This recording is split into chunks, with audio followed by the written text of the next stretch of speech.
नमस्कार। आज हम बात करने वाले हैं एक ऐसे शब्द की जिसने इतिहास, संस्कृति और राजनीति पर बहुत गहरा असर डाला है। एक ऐसा शब्द जिस पर सदियों से बहस चल रही है, आर्य। अब ये सवाल सुनने में तो बड़ा सीधा लगता है, पर इसका जवाब उतना सीधा है नहीं। क्या वो कोई नस्ल थी, एक सभ्यता थी, या फिर महज एक शब्द?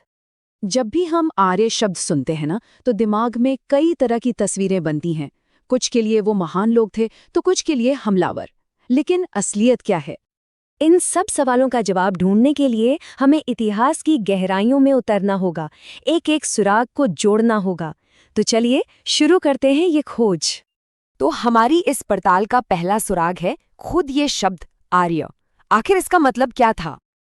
देखिए, आर्य शब्द की जड़ें हैं संस्कृत में, और ये बहुत दिलचस्प है क्योंकि वेदों में ये शब्द किसी नस्ल के लिए नहीं बल्कि उन लोगों के लिए इस्तेमाल होता था जो सत्य, धर्म और अच्छे आचरण के रास्ते पर चलते थे।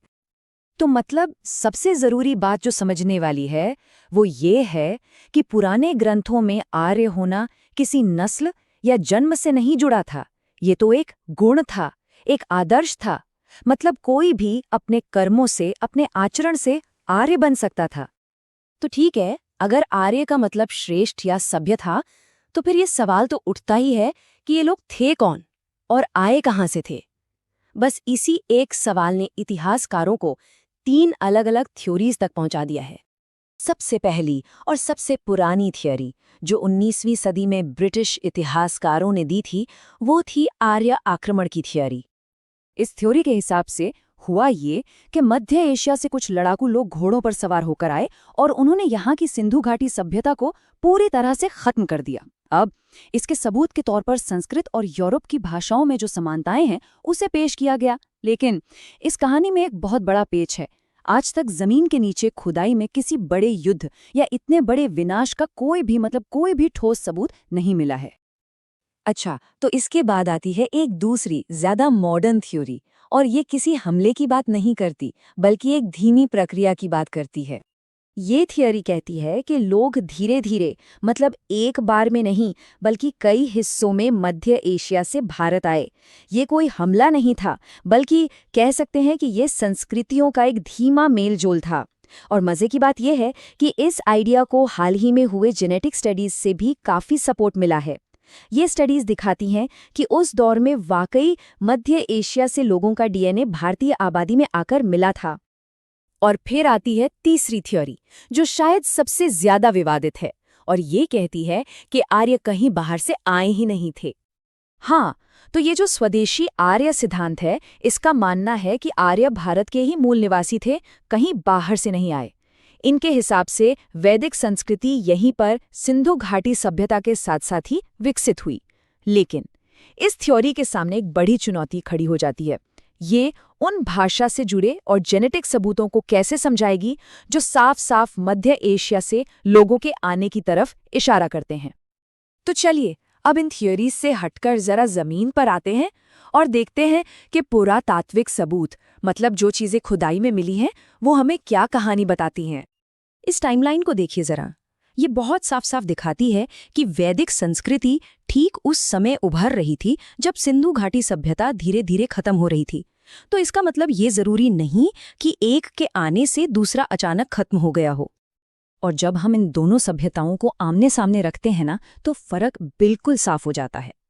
एक तरफ थे हड़प्पा के एकदम प्लान्ड शहर, तो दूसरी तरफ वैदिक लोगों की छोटी छोटी ग्रामीण बस्तियां। एक तरफ बैल और मोहरों का महत्व था, तो दूसरी तरफ घोड़ा और रथ ही सब कुछ थे।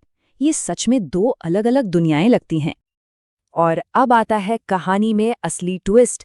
ये समझना बहुत जरूरी है कि कैसे औपनिवेशिक काल की राजनीति ने इस पूरी ऐतिहासिक कहानी को अपने फायदे के लिए बिल्कुल तोड़ मरोड़ कर रख दिया। सबसे बड़ा मिथक जो फैलाया गया वो था आर्य द्रविड़ संघर्ष का। इसे एक नस्लीय लड़ाई की तरह दिखाया गया, श्वेत आर्य और काली चमड़ी वाले द्रविड़ के बीच। लेकिन सच्चाई ये है कि ये पूरी कहानी ब्रिटिश हुकूमत के दौरान अपने फायदे के लिए बनाई गई थी। मकसद था भारतीय समाज में बंटवारा पैदा करना। और इसी तरह एक शुद्ध आर्य नस्ल का जो आइडिया है, वो भी एक कोरा मिथक है। असलियत तो ये है कि आर्य शब्द किसी एक नस्ल के लिए नहीं बल्कि एक ऐसे सांस्कृतिक और भाषाई समूह के लिए इस्तेमाल हुआ जो सदियों तक अलग-अलग जगहों पर स्थानीय लोगों के साथ घुलता मिलता रहा। तो इन सारे सुरागों, अलग-अलग थ्योरीज और सबूतों को जब हम एक साथ जोड़कर देखते हैं तो आखिर क्या तस्वीर बनती है? अब ये तस्वीर पहले से कहीं ज्यादा साफ हो जाती है। सच तो ये है कि हमारी विरासत, हमारी संस्कृति किसी एक धागे से नहीं बनी है। ये तो एक खूबसूरत टेपेस्ट्री की तरह है जिसे हजारों सालों में बुना गया है। इसमें हड़प्पा के धागे हैं, आर्यों के धागे हैं, द्रविड़ों के धागे हैं और न जाने कितनी और संस्कृतियों के रंग बिरंगे धागे एक साथ बुने हुए हैं। तो आखिर में आर्य कौन थे? जवाब ये है कि आर्य किसी एक नस्ल का नाम नहीं है। ये एक भाषाई परिवार है, वैदिक काल की एक सांस्कृतिक पहचान है और सबसे बढ़कर ये एक ऐसी साझी विरासत है जो आक्रमण से नहीं बल्कि प्रवासन और सदियों के मेलजोल से बनी है। और ये सारी जानकारी हमें एक आखिरी लेकिन बहुत जरूरी सवाल पर लाकर खड़ा कर देती है। जब हम ये समझ जाते हैं कि हमारा अतीत कितना मिला-जुला और जटिल है, तो ये आज के हमारे समाज और हमारी पहचान को देखने के नजरिए को कैसे बदलता है? इस पर सोचिएगा जरूर।